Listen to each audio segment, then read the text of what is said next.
జాయిస్ path ఈ పుస్తకంలోని సంఘటనలను ఒక్కొక్కటిగా తెలుసుకుంటున్నాము. ముఖ్యంగా ఇవన్నీ కూడా మణి చెప్పినవి, మణి తన డైరీల్లో వ్రాసుకున్నవే. హెదర్ నాడిల్ వాటిని అన్నిటినీ కూడా సంకలనం చేసి జాయిస్ పాత్ అనే పుస్తకం 2 భాగాలుగా ఆవిడ సంకలనం చేసింది. ఇక్కడ బాబా వర్క్, బాబా పని, బాబా కార్యం ఏమిటి, ఎలా ఉంటుంది, ఈ విషయాలు కొన్ని పాశ్చాత్య ప్రేమికులకు, ముఖ్యంగా స్త్రీలకు, ఎలిజబెత్ ప్యాటర్సన్, నోరినా మ్యాచ్బెల్లీ, కిట్టి డేవి, వీళ్లకు రాసినటువంటి ఉత్తరాల్లో ఆమె రాసిన విషయాలను ఇక్కడ పొందుపరుస్తుంది హెదర్ నాడిల్. 1954 నవంబర్లో మణి ఎలిజబెత్ మొదలగు వారికి ఇలా రాసింది.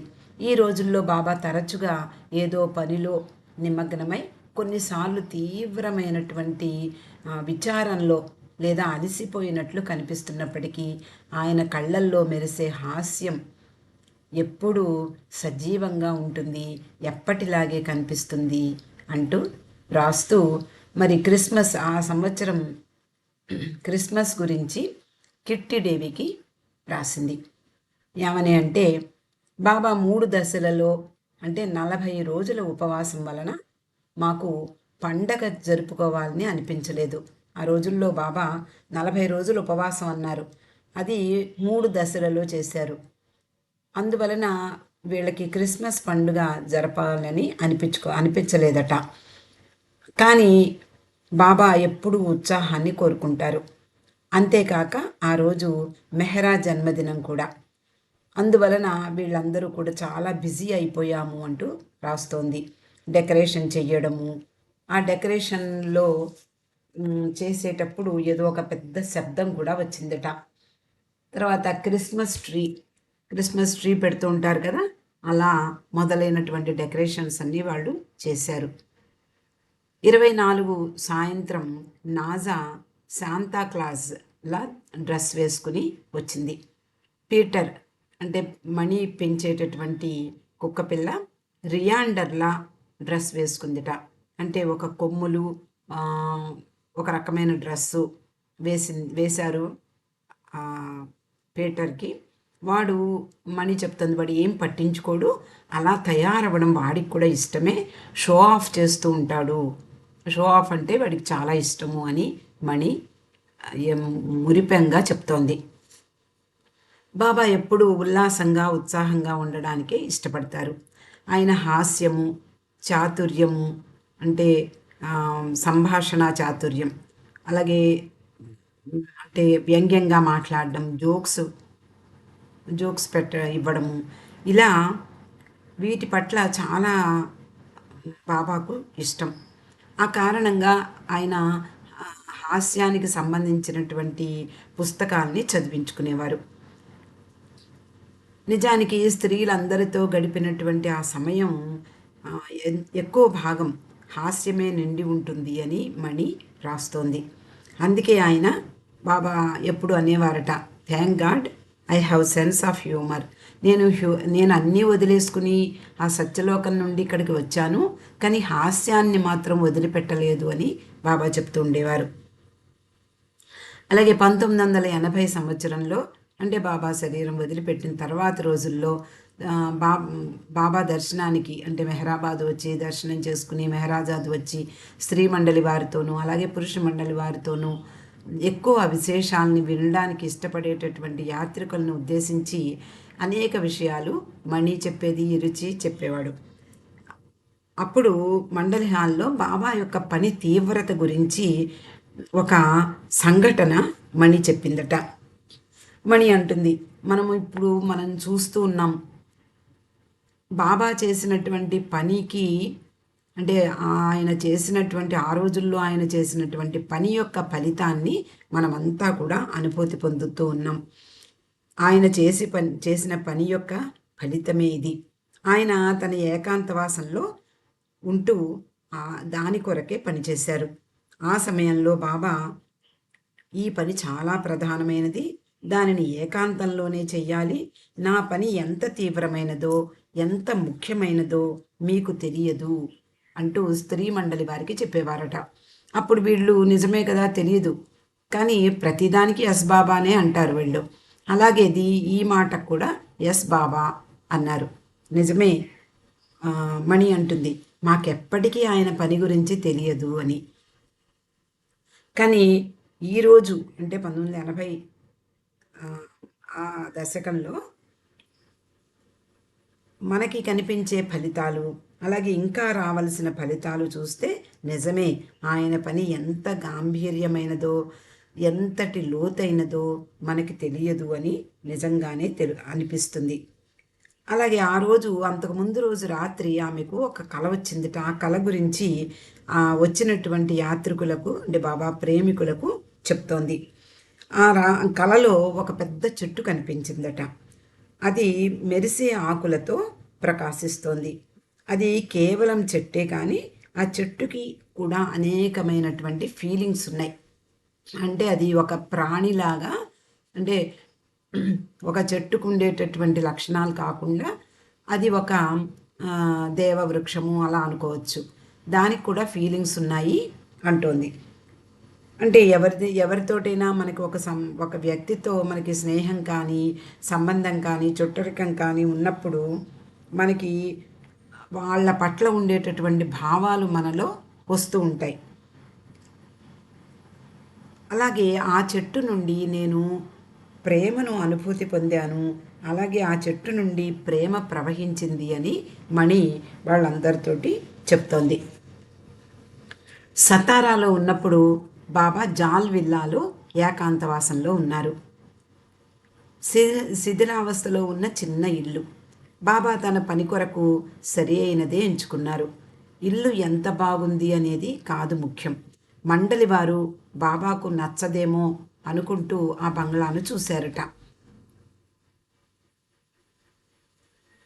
ఆ బంగ్లాను చూసి మణి మాలాగే అంటే మా మండలి వాళ్ళలాగే అది కూడా విరిగిపోయిన ఫర్నిచర్ లాగా ఉంది అని భావించింది మణి కూడా. కానీ బాబాకు మాత్రం నచ్చింది. అంటే విరిగిపోయిన ఫర్నిచర్ అనేవారు గుర్తుంది కదా మీ అందరికీ. మా మండలి వారిని మీరందరూ పనికి మాలిన వాళ్ళు, లేకపోతే విరిగిపోయిన ఫర్నిచర్ అంటే ఒక కాలు విరిగిపోయిన కుర్చీ ఇలాంటివన్నీ ఉంటాయి, కానీ వాటితోటే కొన్నాళ్ళు కాలక్షేపం చేస్తూ ఉంటాం మనం. అలాగా మీ అందరితోటి నేను పడలేకపోతున్నాను అంటూ బాబా నిందిస్తూనే ఉండేవారు. అలాగే నిందాస్తుతి అనుకోవచ్చు. ఒకవైపు నిందిస్తూనే మీరే అలాంటి వాళ్ళే, మీరు నాకు పనికొచ్చారు అని కూడా బాబా వాళ్ళని పొగిడారు అని కూడా అనుకోవచ్చు మనం. కాబట్టి ఆ ఇల్లు ఎంత బాగుందనేది కాదు ముఖ్యం, అది కూడా స్త్రీ మండలి వాళ్ళలాగా విరిగిపోయిన ఫర్నిచర్ లాగా ఉంది, శిథిలావస్థలో ఉంది. ఇది బాబాకు నచ్చకపోవచ్చు అని మండలి వారు అనుకున్నారు. కానీ బాబాకు అదే నచ్చింది. అందులోనే ఏకాంతవాసం చేశారు. ఆ ఏకాంతవాసంలో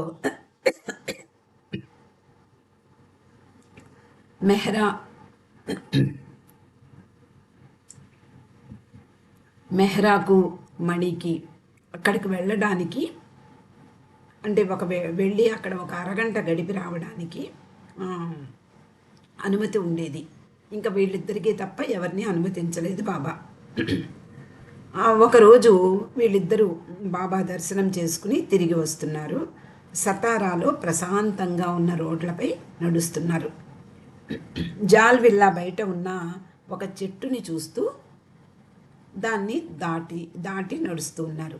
ఆ చెట్టు చూడ్డానికి రెండుగా నిలువుగా విరిగిపోయిందట. ఆకులు కొమ్మలు పచ్చగానే ఉన్నాయి, కానీ కాండం పై నుండి కింద వరకు విరిగిపోయింది. ఒక భాగం నేలపై పడి ఉంది. ఆ చెట్టుకున్న రంధ్రంలో నుండి లోపల మండుతున్న జ్వాలను చూశారు వీళ్ళు. అదే మణి చెప్తోంది. మేమిద్దరం అలా నడిచి వస్తూ ఉండగా ఆ చెట్టు పచ్చగానే ఉంది, ఒక ప్రక్కన రెండుగా చీలిపోయింది నిలువుగా. అందులో జ్వాల కనిపించింది. ఆ మండేటటువంటి ఆ జ్వాలను చూసి వీళ్ళిద్దరూ ఆశ్చర్యపోయారు. ఇది ఎలా ఉంది అంటే హ్యాలోవిన్లో, అంటే అమెరికా మొదలైన దేశాల్లో హ్యాలోవిన్ అని ఒక పండగ జరుపుకుంటారు. అంటే చనిపోయినటువంటి వాళ్ళ ఆత్మల గురించి సంథింగ్ ఏదో ఉంటుంది. అది నిజానికి ఒక ఎకరాలు ఎకరాలు గుమ్మిడికాయలు, పెద్ద పెద్ద గుమ్మిడికాయలు కాపిస్తారు. అది ఈ సమయంలోనే ఆ గుమ్మిడికాయలన్నీ వస్తాయన్నమాట. అక్టోబర్ 31 హ్యాలోవిన్ పండగ. దానికి లోపలంతా గుజ్జంతా తీసేస్తారు. కన్నాలు అంటే ఒక ఏమంటారు, ఒక అస్థిపంజరం కళ్ళల్లాంటి కన్నాలు అలాంటివి ఏవో పెడతారు ఆ గుమ్మడికాయలకి, పెద్ద పెద్ద గుమ్మడికాయలకి. లోపల గుజ్జంతా తీసేసి ఆ కన్నాల్లోంచి కనపడేలాగా లోపల ఒక దీపం పెడతారు. పైన చుట్టూ కట్ చేసి లోపల దీపం పెట్టి బయట పెడుతూ ఉంటారు. ఒక నెల రోజుల ముందు నుండే ఈ అలంకరణ. తర్వాత భయంకరమైనటువంటి ఈ సాలిగూళ్ళు, తర్వాత అస్థిపంజరాలు, ఇలాంటివన్నీ గబ్బిలాలు, ఇలాంటివన్నీ కొంచెం భయంకరంగా ఉంటాయి. ఆ రోజుల్లో వీధుల్లో నడిచి పెడుతుంటే ఇవన్నీ కనిపిస్తూ ఉంటాయి అన్నమాట. అలా ఉందట. ఆ పచ్చని చెట్టు మధ్యలో ఉన్నటువంటి మంటలు చూస్తే గుమ్మిడికాయలో వెలుగుతున్నటువంటి దీపంలాగా, హ్యాలోవిన్ రోజుల్లో వాళ్ళు వెలిగించే దీపాల్లాగా నాకు కనిపించింది అని మణి చెప్తోంది. ప్రకృతిలో కనిపించే దృశ్యం, ఆ దృశ్యం చాలా ఆశ్చర్యం కలిగించింది. కానీ తర్వాత చూస్తే అది బాబా పనికి ప్రతీకగా భావించిందట మణి. ఆ పని అంతటి ప్రేమతో ఆయన చేసి ఉండాలి. మన బాబా మన పట్ల గల బాబాకున్నటువంటి ఆ ప్రేమతో ఆయన అంత తీవ్రమైనటువంటి పని చేసి ఉండాలి అంటూ అంతకుముందు అంటే యాత్రికులకు చెప్పే అంటే 80 సంవత్సరంలో యాత్రికులకు చెప్పే రోజు ముందు రోజు కన్న కళను గురించి ఇందాక మనం చెప్పుకున్నాం. ఆ కళను చూస్తే ఆ రోజుల్లో ఈ మండేటటువంటి చెట్టు నాకు గుర్తుకు వచ్చింది అని చెప్తోంది. బాబా తాను ఏకాంతంలో ఉండి చేసిన పనిలో భాగంగా దీన్ని తీసుకోవచ్చు. ఈ చెట్టు ఎన్నుకోబడింది. మౌనంలో ఇవ్వడము, మౌనంలోనే తీసుకోవడం మాత్రమే, మౌనంలో ఇచ్చిపుచ్చుకోవడమే నిజమైనటువంటి విషయము అని బాబా చెప్తారు. అలా బాబా చాలాసార్లు సాధారణంగా ఈ ప్రపంచం మొత్తం నేను మానవ రూపంలో ఉన్న భగవంతునిగా తెలుసుకుంటుంది అని ఎప్పుడూ చెప్తూ ఉండేవారు. మణి అంటుంది నిజమే. అది అంటే ఆవిడ బాబా దేహం వదిలిపెట్టిన తర్వాత ఆవిడ ఉన్నటువంటి సమయంలో యాత్రికులతో మాట్లాడేటటువంటి ఆ సమయంలో ఆ రోజుల్లో పరిస్థితులు, ఆ రోజుల్లో నిజానికి మారిపోయినటువంటి పరిస్థితులను చూసి నిజమే బాబా చేసినటువంటి దానికి ఫలితం మనం ఇప్పుడు అనుభవిస్తున్నాము, అనుభూతి పొందుతున్నాము అంటూ చెప్తోంది. కాబట్టి ప్రపంచం మొత్తం భగవంతుడిగా నన్ను చూస్తుంది, నన్ను తెలుసుకుంటుంది అని బాబా చెప్పారు. మణి అంటోంది, కానీ చూడండి ఆయనే కరుణకు నిలయం. ఇప్పుడు ప్రపంచం మొత్తం అంతా ఆయన ప్రేమికులైతే ఏం జరుగుతుందో ఆయనకు బాగా తెలుసు. పాపం విరిగిపోయిన ఫర్నిచర్ లాంటి మండలి వారేమవుతారు అంటే తమాషాగా చెప్తోంది మణి. ఎందుకంటే ప్రపంచంలో ఉన్న వాళ్ళందరూ బాబా ప్రేమికులైపోతే పాపం ఈ విరిగిపోయిన ఫర్నిచర్ లాంటి మండలి వాళ్ళు ఏమైపోతారు అంటూ తమాషాగా మాట్లాడుతోంది. మెహరాజాద్లో మిమ్మల్ని చూడడం అంటే వచ్చినటువంటి యాత్రికులను ఉద్దేశించి చెప్తోంది ఆవిడ. మెహరాజాద్లో మిమ్మల్ని చూడడం, మెహరాబాద్లో బాబా ప్రతి ఒక్కరూ మెహరాబాద్లో ఎలాంటి సహాయాలు చేస్తున్నారో వీటన్నిటినీ చూస్తే ముందు ముందు ఇది ప్రేమ అనేటటువంటి ఒక పెద్ద కెరటం ఉప్పెనలా వస్తుంది అని అనుకోవచ్చు అని మణి చెప్తోంది. తర్వాత గాడ్ స్పీక్స్ గురించి మణి ఎలాంటి పని చేసిందో గాడ్ స్పీక్స్ సమయంలో ఆ విషయాన్ని ఇక్కడ హెదర్ నాడిల్ ప్రస్తావిస్తోంది. 1950 సంవత్సరంలో బాబా పుస్తకాలకు రంజుతో కలిసి మణి పనిచేసింది. ఐవీ జ్యూస్ రచించినటువంటి హవే మాస్టర్ వర్క్స్లో మణికి జ్యూస్కి మధ్య జరిగినటువంటి ఉత్తర ప్రత్యుత్తరాల ద్వారా గాడ్ స్పీక్స్ యొక్క సప్లిమెంట్కి సంబంధించిన పనిని మణి పూర్తి చేసింది. అందులో చాలా కరెక్షన్స్ చేసింది మణి. మొత్తం గాడ్ స్పీక్స్ అంతా రివ్యూ చేసిందట. గాడ్ స్పీక్స్ గురించి బాబా ముర్షిదాకు ఒక ప్రధాన సందేశం ఇచ్చారు. దాన్ని మణి టైప్ చేసి ఐవీ జ్యూస్కి పంపించింది. అదేమిటి అంటే అందులో బాబా చెప్పిన మాటలు. భవిష్యత్తులో ప్రజలు ఈ పుస్తకాన్ని చదివినప్పుడు ఈ పుస్తకంలోని మాటల్లోని ప్రాధాన్యతను గుర్తించి అవి నేరుగా భగవంతుని నుండి వచ్చే మాటలుగా అర్థం చేసుకుంటారని, బాబా నిన్ను తెలుసుకోవాలని కోరుతున్నారు అని ఐవీ జ్యూస్కి మణి చేత బాబా వ్రాయించినటువంటి విషయం. అంటే భవిష్యత్తులో ఎవరైనా సరే గాడ్ స్పీక్స్ చదివినప్పుడు ఆ పుస్తకంలోని మాటలు వాటిలో ఉండేటటువంటి ఆ ప్రభావాన్ని గుర్తించి, అది సాధారణమైనటువంటి మాటలు కావు, నేరుగా భగవంతుని నోటి వెంట వచ్చినటువంటి మాటలుగా గుర్తిస్తారు, అర్థం చేసుకుంటారు అని బాబా ఆనాడే చెప్పారు. ఇప్పుడు మనం గాడ్ స్పీక్స్ ఇదివరకంటే అమ్మో గాడ్ స్పీక్సా మనకు అర్థం కాదేమో అనుకునేవాళ్ళం. కానీ ఇప్పుడు మనము అర్థం చేసుకుంటున్నాము. అలాగే మనం తర్వాత పిల్లలు కూడా ఇప్పుడు చాలా బాగా అర్థం చేసుకుంటున్నారు. అంటే తరాలు మారిన కొద్దీ వాళ్ళల్లో విజ్ఞత, అంటే అందుకనే బాబా ఈ తరానికి సరిపడా ఆధ్యాత్మిక విషయాలను గాడ్ స్పీక్స్లో అలాగే డిస్కోర్సెస్లో పూర్తిగా నింపి మనందరికీ అందించారు అని చెప్పచ్చు. అప్పుడు ముర్షిదా అంటోంది, అంటే ఐవీ జ్యూస్ మళ్ళీ మణికి ఉత్తరం రాస్తూ,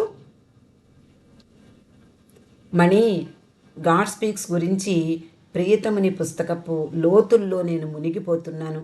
ఆయన ఇచ్చే వివరణలు సృష్టి యొక్క అపారమైనటువంటి ఆ నీడ యొక్క నమూనా యొక్క నీడ మాత్రమే అని గ్రహించేలా ఉంది.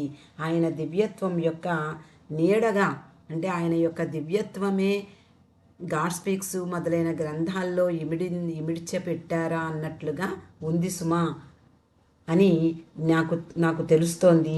ఆయన ప్రేమ యొక్క దైవీ శ్వాసతో మన హృదయాలు మేల్కొల్పినందుకు మనము ఆయన పట్ల కృతజ్ఞతలు ప్రతిక్షణము తెలుపుకోవాలి అంటూ ఐవీ జ్యూస్ మణికి ఉత్తరం రాసింది. 1956 ఆగస్టులో మణి స్వయంగా ఎలిజబెత్కి ఇలా వ్రాసింది. నేను ఈరోజు ఐవీ జ్యూస్కి నేను పంపిస్తున్నాను. ఆమె అడిగిన అద్భుతమైనటువంటి ర్యానో తయారు చేసిన పరిణామక్రమము, జన్మ పునర్జన్మల గురించిన చార్ట్స్ని పంపిస్తున్నాను. మీ అందరికీ తెలిసే ఉంటుంది, గాడ్ స్పీక్స్లో ప్రధానమైనటువంటి డివైన్ థీమ్ అనేటటువంటి చాప్టర్లో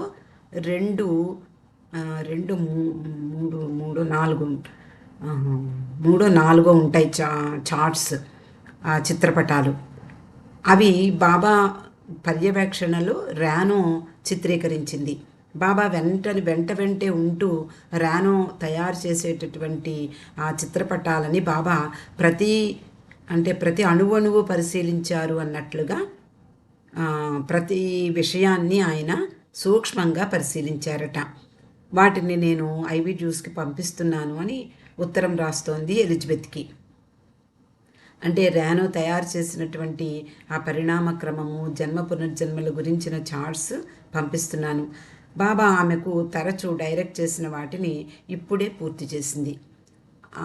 బాబా ఎప్పుడూ కూడా ఆవిడ వెనకాతలే ఉండి ప్రతి విషయాన్ని ఇది ఇలా కాదు అది అలా కాదు అంటే ఆవిడ మళ్ళీ మార్పులు చేసి బాబా ఇచ్ఛానుసారం దానిని గీసింది. ఆమె గీసిన వాటిలో సరిదిద్దుతూ బాబా డైరెక్ట్ చేస్తూ ఉండేవారు. అతి చిన్న వివరణలు కూడా చాలా జాగ్రత్తగా ఆయన గమనించడం చాలా అద్భుతం కదా అంటూ ఎలిజబెత్ ప్యాటర్సన్కి మణి రాసింది. 1956-57 మధ్య మణికి డాన్ స్టీవెన్స్కి మధ్య జరిగిన ఉత్తరాల కట్టలు ఆమె టేబుల్ మీద ఉండేవిట. మణి రంజు సంకలనం చేసిన బాబా ఉపదేశాలలో చాలా అంశాలు డాన్ స్టీవెన్స్ రాసినటువంటి లిజన్ హ్యుమానిటీలో ప్రచురించేందుకు మణి పంపించింది. 1955 నుండి ఆ ప్రవచనాలలో బాబా చేసిన దిద్దుబాట్లు, సవరణల విషయంలో ఉత్తర ప్రత్యుత్తరాలు నడిపింది మణి. ఆ రోజుల్లో బాబా డాన్ స్టీవెన్స్ని పిలిచి డిస్కోర్సెస్ని నువ్వు ఎడిట్ చేయమని చెప్పారు. ఆయన వాటిని ఎడిట్ చేయడంలో నిమగ్నమై ఉన్న సమయంలో డాన్ స్టీవెన్స్ని మళ్ళీ పిలిచి ఎంతవరకు వచ్చింది అని అడిగినప్పుడు డాన్ స్టీవెన్సే అన్నారట, ఏమని అంటే, బాబా చెయ్యమంటున్నావు కానీ ఇది నిజంగా ఎంతమందికి అర్థమవుతుంది అని నాకు సంశయము అంటే, లేదు లేదు నీ పని నువ్వు చెయ్యి అని గట్టిగా చెప్పారు. అలా ఈరోజు మనము డాన్ స్టీవెన్స్ ఆ రోజు నిజంగా సందేహం ఆ రోజుల్లో రావడం సహజం. కానీ ఈ రోజుల్లో మనం డిస్కోర్సెస్ని నిజానికి కొంతవరకైనా మనం అర్థం చేసుకోగలుగుతున్నాం. కాబట్టి మణి ఆ దిద్దుబాట్లు, బాబా చేసిన దిద్దుబాట్లు, సవరణలు ఇవన్నీ డాన్ స్టీవెన్స్కి మళ్ళీ పంపిస్తూ ఉండేది. అలా మణి చాలా ఇన్వాల్వ్ అయింది ఈ 2 పుస్తకాల్లో కూడా. అలాగే 1967లో ప్రచురింపబడిన డిస్కోర్సెస్ విషయంలో కూడా ఎడిట్ చేసేందుకు డాన్ ఐవీ జ్యూసల్ నుండి మణికి అనేక ఉత్తరాలు వచ్చేవి. ఇద్దరూ కలిసి ఎడిట్ చేయడం అంటే 6వ ముద్రణ డిస్కోర్సెస్ అప్పుడు మణి అందులో చాలా ఇన్వాల్వ్ అయింది. బాబా ఇచ్చే సవరణలు వాళ్ళకి చెప్పడము, వాళ్ళ యొక్క సందేహాలు బాబాకు వినిపించడము, బాబా సవరించిన వాటిని మళ్ళీ వాళ్ళకి పంపించడము, ఇలాగా ఆమె గాడ్ స్పీక్స్ అనే గ్రంథము డిస్కోర్సెస్లో కూడా ఆమె పాత్ర చాలా ఉంది అనేది మనం గుర్తించాలి. మణితో మాట్లాడేటప్పుడు ఆమెలో ఉండేటటువంటి ఆ తెలివితేటలు ఎవరికైనా ప్రస్ఫుటంగా కనిపిస్తాయి. ఇక్కడ హెదర్ నాడెల్ రాస్తోంది, ఆమెతో మాట్లాడేటప్పుడు మనకి ఆమెలో ఉండేటటువంటి ఆ మేధాశక్తి మనకి తెలిసిపోతుంది. ఆమె తన తెలివితేటలను కూడా మనోహరంగా, హాస్యంగా వ్యక్తం చేసేది. బాబా తన ప్రేమికులకు ఆమె గురించి చెప్పేటప్పుడు ఆ పదాన్ని ఉపయోగించడం ఆసక్తి కలిగిస్తుంది. మణి, బాబా అంటారు, మణి చాలా తెలివైనది, తెలివైన ఇరిచ్ కూడా అలాగే అంటాడు. నా చేతి సైగలను చదవడంలో ఆమెకు సాటి ఎవ్వరూ లేరు, ఆమె తర్వాతే ఇరిచ్ కూడా.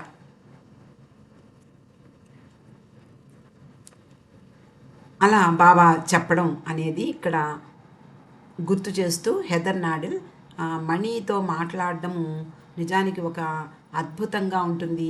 ఆవిడలో ఉండేటటువంటి మేధాశక్తి, ఆవిడ యొక్క తెలివితేటలు చాలా ప్రస్ఫుటంగా వినేవాళ్ళకి కనిపిస్తాయి అంటూ చెప్తోంది.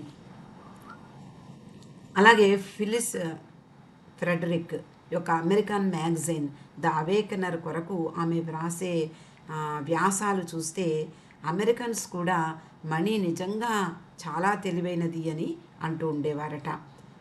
బాబా మనకి అందరికీ తెలుసు, జిఎస్ఎన్ మూర్తి గారు అలాగే దేశ్ముఖ్, వీళ్ళు ఇద్దరు ఫిలాసఫీలో డాక్టరేట్ పొందిన వాళ్ళు. వాళ్ళని బాబా తమాషా పట్టిస్తూ ఎప్పుడూ కూడా బాబా తమాషా చేస్తూ ఉండేవారు వీళ్ళని. ఆ మూర్తితో చెప్పారట, ఆయన్ని ఉద్దేశించి, నువ్వు ఏమిటో అనుకుంటున్నావు, దేశ్ముఖ్ నిన్ను మడిచి తన జేబులో పెట్టేసుకుంటాడు, ఆయన అంత మేధావి అని మూర్తి గారితో చెప్పేవారట. దేశ్ముఖ్ని ఉద్దేశించి మళ్ళీ బాబా, నువ్వు తెలివైన వాడివే కానీ ఫస్ట్ క్లాస్ ఇడియట్వి, మణి మీ ఇద్దరినీ తన జేబులో పెట్టేసుకుంటుంది సుమా అని తమాషాగా మణి యొక్క తెలివితేటల్ని ఇండైరెక్ట్గా చెప్తూ ఉండేవారు. పాశ్చాత్యులతో రోజంతా టైప్ చేస్తూ ఉత్తర ప్రత్యుత్తరాలు సాగిస్తూ ఉంటుంది. కాబట్టి మీరిద్దరూ కూడా ఎందుకు మణి ముందు పనికిరారు సుమా అంటూ జాగ్రత్త అంటూ వాళ్ళిద్దరూ ఫిలాసఫీలో ప్రొఫెసర్స్ అయినా కూడా వాళ్ళని బాబా తమాషా పట్టిస్తూ మణి తెలివితేటల్ని గురించి చెప్తూ ఉండేవారు. బాబా కోరినట్లు మణి ఆయన పుస్తకాలలో చాలా గొప్ప పని చేసింది. గాడ్ స్పీక్స్ కానీ డిస్కోర్సెస్ కానీ ఆమె తెలివితేటలు వాటిల్లో చాలా ప్రస్ఫుటంగా కనిపిస్తాయి. అంటే మనకి డైరెక్ట్గా తెలియకపోయినా బాబా ఇచ్చే సవరణలు, బాబా చేసే దిద్దుబాట్లు ఇవన్నీ డిస్కోర్సెస్ కానీ గాడ్ స్పీక్స్ కానీ గ్రంథాలలో వాటి గురించి వాళ్ళకి అంటే పాశ్చాత్యులకు ఐవీ జ్యూస్ అలాగే డాన్ స్టీవెన్స్ వీళ్ళకి ఉత్తరాల ద్వారా తెలియపరుస్తోంది. ఇక్కడికి ఈరోజు ఆపుకుందామండి. నెక్స్ట్ చాప్టర్ రేపు చదువుకుందాం. అవతార్ మెహర్ బాబాకి జై.